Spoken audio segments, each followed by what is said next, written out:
Well, good afternoon, everybody. Thank you all for being here. I tell you what, this is the lifeblood of America right here. Small businesses.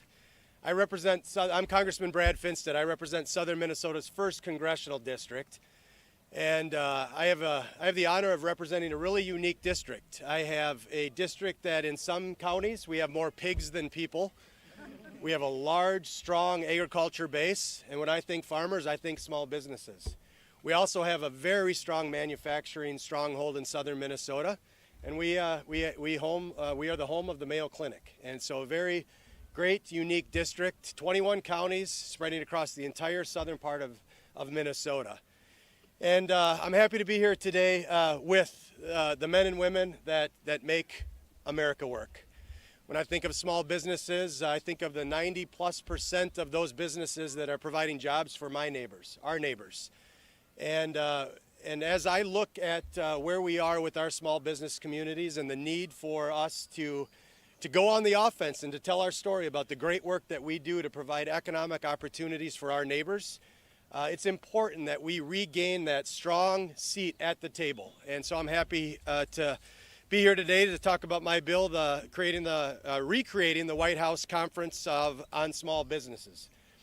And this is bringing back an old idea and making it new. 1995 was the last time.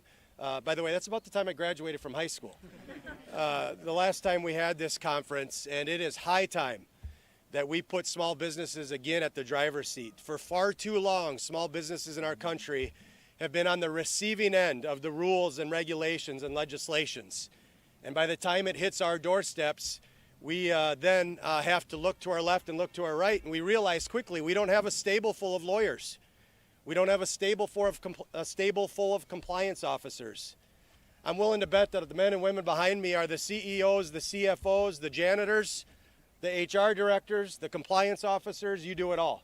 You wear a lot of hats.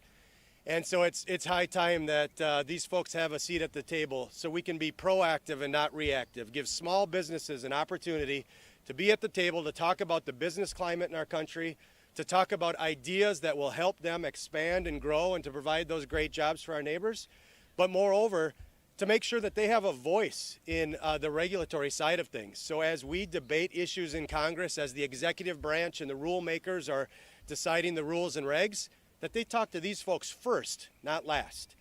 And so I am honored to carry this legislation. More importantly, though, I'm honored to have two constituents from southern Minnesota here. Danny and Joe from southern Minnesota. They are a bright, shining example of the men and women that are providing jobs for my neighbors, our neighbors in southern Minnesota. So I'd like for them to share a little bit about their operations and about this. So Danny, we'll kick it off to you. Thank you, Congressman Finstad. Today is roofing day in Washington, D.C., and I see an opportunity for small businesses and government to change our world, even in the smallest of towns. And as CEO of KRI, an innovative, woman-owned commercial roofing company, I'm proud to be here with Congressman Finstad and on behalf of Associated Builders and Contractors. Every day, small contractors like us face workforce shortages, unpredictable rising costs, and even a lot of red tape. And that's why the White House Conference on Small Business Act is important. It's important to bring this conference back so that we have a voice.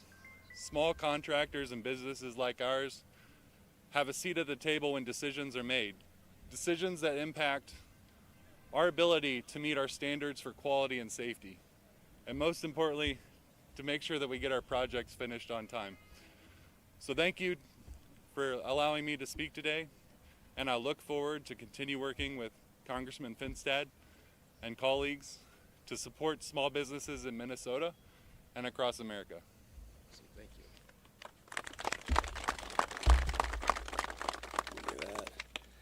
All right, we have Joseph Hall here also from southern Minnesota. Welcome. Thank you, Congressman. You know, we talk about small businesses, and you know, a lot of people hear about big companies, big box stores, but this is music to my ears because across the Midwest and across most of America, It's small businesses that are really the lifeblood of the economy. You know, we provide first jobs for people that are in high school or coming out of college. We provide steady income for those with growing families. We also provide jobs for those in their later years looking for some fulfillment. But much of the time, us younger or smaller business owners, we feel like we're overlooked and that we have a lot of regulation against us. So we're really looking forward to, again, having a voice at that table. Small businesses, we give you a couple things. Number one, we give you a level of customer service and a product that we can be proud of, because to us, a customer is not just a transaction. This is our way of life. And second of all, we make sure that the American dream is alive and well, and that we're able to take an idea and take a direction and move it into something lasting for a long time, and a great way to move our country forward. But thank you for having us, Congressman. All right. Well, I appreciate that. Thank you both for being here.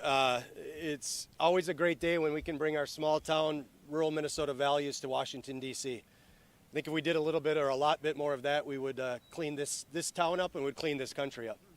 I am a fourth-generation farmer from southern Minnesota. My wife and I are blessed. We're raising 7 children. Want them to have the opportunity to be the 5th generation, to be that small business operating in southern Minnesota. And I'm always struck at the fact. So I have 5 boys, 2 girls. Play a lot of sports. I feel sometimes that my boys are running around as billboards for all of you guys and gals. You're the heart and the soul. You support our communities. It's not just the care that you take for your employees, but it's what you do to give back to our communities. And so when I get to see my kids' jerseys that have about 17 different small business names on it, you make our communities work. And so I'm just very grateful to be joined here by so many great men and women that are really the lifeblood of America. And so with that, I want to turn it over to JB. If you could take over here, man. Congressman, thank you very much for your leadership on the bill. Good afternoon, everyone. My name is John J.B. Bird. I'm president of Miller Wenhold Government Affairs based in Fairfax City, Virginia, small business. I help manage the coalition for the next White House conference on small business. Now, in advance of National Small Business Week, a few weeks from now in early May, we want to commend as a coalition the strong bipartisan leadership of Congressman Brad Finstad of Minnesota and Democrat Don Davis of North Carolina for introducing H.R. 6855, which would allow for the 4th version of the White House Conference on Small Business to allow small business voices to be heard at the highest level of our free nation. So what we'd like to do, Congressman, if it's okay with you, we'd like to bring up some additional leaders in the small business community, if that's all right. That'd be great. All right, so first up, I'd like to introduce Renell Nolan with the Health Agents for America for some remarks. Renell. Do you need this? Thank you, Congressman Finstad. We sincerely appreciate it. I am Ronell Nolan. I am the President CEO of Health Agents for America. We are independent insurance agents across the nation. We are small business. We fight for our clients. We're on the front line every day. We help individuals, seniors, families, small businesses with this complicated health system that's overwhelming and complex. The time is now. The time is now to bring small business to the table. We want to be heard, but we also want to make sure that you listen. We are the Bulldogs. If you didn't know, we are the Bulldogs. We show up, we fight, we're not going to go away, and we want to thank you big time for bringing small business to the forefront, because the small business across America deserve your help. Thank you. Thank you. Thank you, Renell. Next up, Karen Kerrigan, the Small Business and Entrepreneurship Council. Karen. Yes, thank you. Hello there. Good afternoon, everyone. Again, Karen Kerrigan, President and CEO of the Small Business and Entrepreneurship Council, an advocacy, research, and education organization dedicated to promoting entrepreneurship, protecting small business, And we've been at this for over 30 years. And Congressman Finstad, we are actually there at the last small business conference, and one of the first things that we did was we've gotten very involved with this conference, and it really was a meaningful platform and an initiative for small businesses. Many recommendations came out of that conference, and over 60 recommendations actually were adopted or implemented. So it was a very effective initiative. But as you know, a lot has changed, since 1995. That was the dawn of the internet, and now we have new business models, we have new industries, and we're in the digital era. So much has changed. There's been a lot of disruption, some of it good, some of it challenging for small businesses. So we think the time is right now to have another White House conference on small business, bring small business to the table, and again, develop new recommendations for a new era so that we do have a strong era for entrepreneurship and small business moving forward. So thank you. Thank you, Karen. Next up, Roger Campos from Minority Business Roundtable. I want to thank everyone here for being engaged with small, minority, women-owned, service-disabled, veteran-owned businesses across America. I think it's very important to engage policymakers, and far too often we don't get that opportunity. The White House Conference on Small Business is so important. We need just more than a seat at the table. We need engagement. We need a dialogue. I attended the last conference in 1995. It was a wonderful event, brought together almost 2,000 delegates from across the country. We want to do something different this year. I think it's really important that we have all members of Congress supporting small businesses. And Congressman, I want to thank you so much. Appreciate it. Thank you, Roger. Next up, Todd McCracken, National Small Business Association. Thank you all very much. It's great to be here. This is a momentous day. We've been advocates for the reenactment of a White House Conference on Small Business for 30 years now. So it's about time. So thank you, Congressman. We really appreciate your efforts, your bipartisan efforts to move us forward on this. And as someone also who was at the 95 conference, it was an elementary school field trip, I got to say, but I still enjoyed it. But seriously, it was an inspiration to see the folks there really representing the real needs of the small business community. Because too often in this town, everybody says they want to be a friend of small business, right? So every interest group tries to co-opt the small business agenda. So what the White House Conference will do is really help lay down the marker for what really small businesses actually need, what will actually move us forward and protect the growth of the small business community. So we couldn't be more excited. We'll do everything we can to get this thing passed. Thank you, Congressman. Thank you, Todd. Next up, Ben Brubeck with the Independent Electrical Contractors. Hi, good afternoon. My name is Ben Brubeck, and I'm the Principal and CEO with Government Affairs Solutions, here representing the Independent Electrical Contractors. We are a merit shop electrical contractor trade association across the country, representing more than 4,000 electrical contractors and related industry partners and more than 50 chapters. And as you may know, the construction industry is driven by small businesses. More than 98% of the construction industry has less than 100 employees. So this bill is really important for our industry. We power America. We're building America. We're also training tomorrow's construction workforce, specifically tomorrow's electricians. IEC has more than 22,000 registered apprentices in our apprenticeship program. So giving small businesses a voice is so critical to where we're going with our nation's energy and AI demands and stresses. So we appreciate you giving a voice through this legislation, and hopefully we'll get this passed. We need to hear the needs of small businesses. We're constantly overregulated and ignored, and it's time to level the playing field and give ourselves a voice. And also appreciate your leadership so much, and appreciate the bipartisan nature of this. So thank you very much, Congressman. Thank you, Ben. Next up, a longtime leader on this issue over decades, John Pelletiello, representing the U.S. Geospatial Executives Organization and the Business Coalition for Fair Competition. Thank you, JB. Congressman Finstad, we commend you and your colleague Congressman Davis for introducing this legislation. As was mentioned, the last White House conference on small business was in 1995. And I'd like to take a moment or two and remind everyone of what has changed since 1995. Well, first, Speaker Johnson and Minority Leader Jeffries were not old enough to serve in Congress in 1995. The number one search engine was called Web Crawler, followed by Yahoo, Alta Vista, Netscape, and Lycos.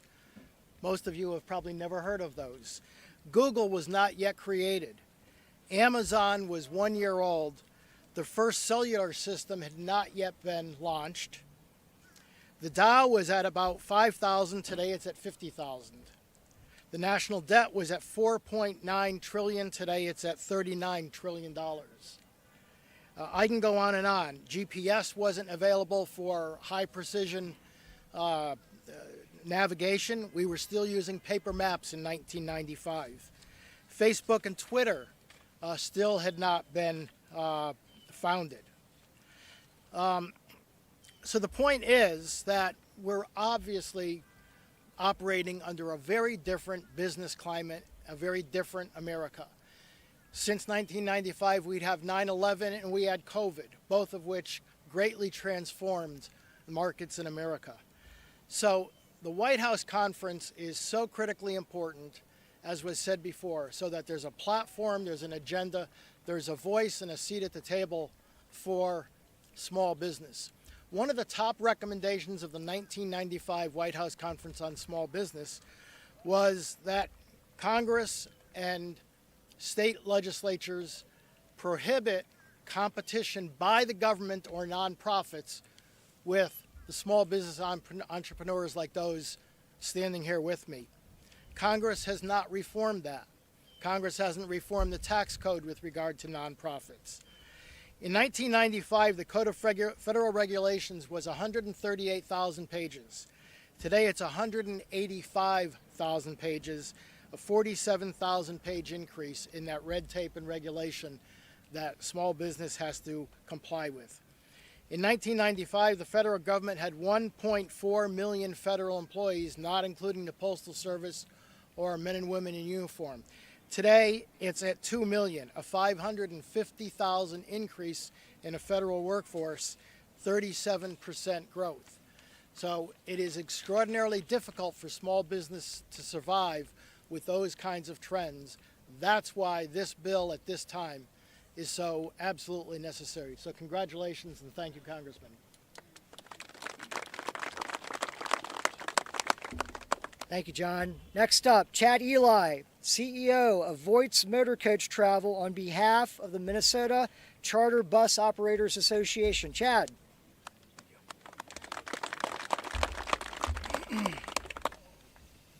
I'm Chad Eli, Voight Bus Service, Minnesota Charter Bus Operators Association, and UMA.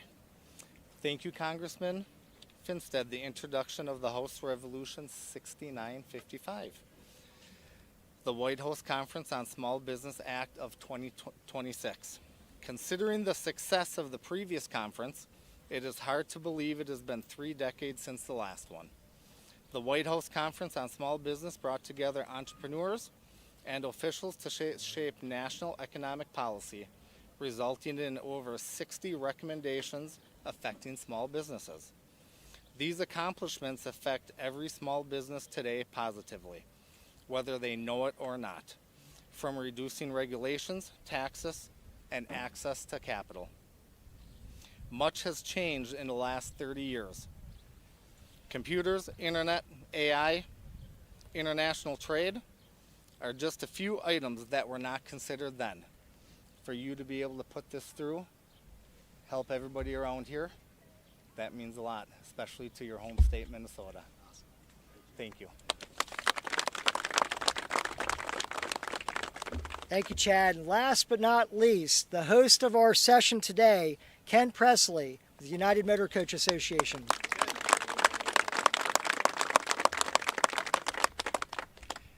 Thank you, JB. I am the last guy, so I won't be long. Congressman, thank you for your vision introducing this bill. It means a lot to all these small businesses. The United Motor Coach Association is comprised largely of family-owned businesses across the nation. Something around 95% of our members are classified as small business by the Small Business Administration. In the 30 years since the last bill, the regulations have crept in, and they keep creeping in.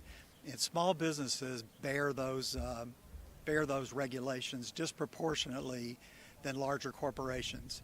Like you said, most of our guys are trying to comply with all these regulations while they're being the janitor and being the CEO and being the HR.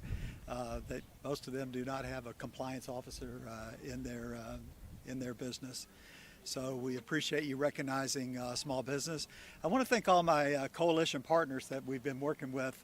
Gosh, it's been great working with you guys to get this far. It's amazing.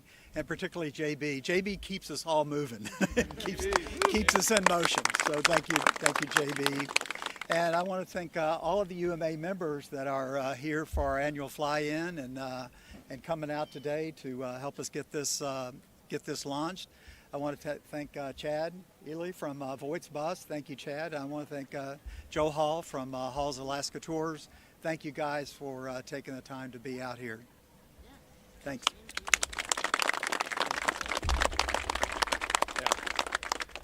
Well, before we take a couple of questions, a couple things hit me. One, 1995, I was driving around in my Z71 with long hair listening to AC/DC. Not much has changed. I mean, I still listen to AC/DC. I wish I had long hair. That Z71 is long gone. But I think it's important for us all just to look around. As you look at the person to the left or the right of you, do you see an R or a D on their sweatshirt or on their coat? No, we see fellow Americans. We see USA. And this is one of those areas where far too often you walk across the street up those steps and the R and the D jersey gets put on. This is an issue where the USA jersey should be put on. This should be an easy lift. I've been here long enough to know that nothing is easy in Congress, but we're going to work our tail off to make sure that we get this done. We're going to work through the committee process. I know you all are ready to stand shoulder to shoulder with me as we work the legislative process, but it's an honor to carry this piece of legislation. I tell people all the time, I'm smart enough to know I'm dumb. And I think people that realize they need a lot of good people around them to figure out some of these complex issues. And so I'm proud to stand alongside each and every one of you to get this done. So take some questions. If there's any tough ones, JB will answer them. That's great. All right, we're good. Good. Thank you all. Thank you. Appreciate it.